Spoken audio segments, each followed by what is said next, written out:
काल दिनांक 7 जानेवारी रोजी मला माझ्या बातमीदारामार्फत माहिती मिळाली होती की तहसील पोलीस ठाण्याच्या हद्दीतील यापूर्वीच्या रेकॉर्डवरील आरोपी अमोल शामराव मौंदेकर याने मोठ्या प्रमाणात नायलॉन मांजा जो आहे तो मागवलेला आहे। मिळालेल्या माहितीच्या अनुषंगाने शहानिशा करून एक विशेष पथक सदर ठिकाणी छापा कारवाईसाठी तयार करण्यात आलं व छापा कारवाई करण्यात आली।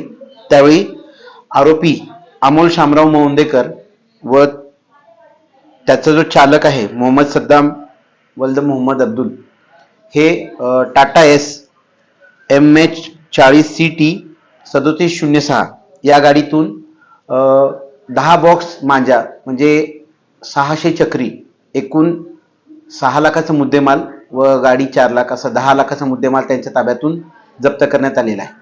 प्राथमिक माहिती अशी आहे की आरोपीने सदर मुद्देमाल हा विक्रीकरिता दिल्ली येथून मागवले असल्याचे त्यांनी सांगितलेले आहे।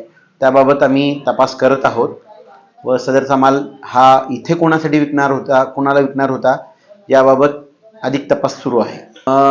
मी नागपूर शहर पोलिसांतर्फे एक आवाहन करतो की नायलॉन मांजाचा पतंग उडवण्यासाठी वापर करू नये। त्यामुळे पक्षी हानी तर होतेच, निसर्गहानी होते, परंतु नायलॉन मांजामुळे मागच्या काही कालावधीत मोठ्या प्रमाणात जीवितहानी मनुष्यांना जीव गमवावा लागलेला आहे।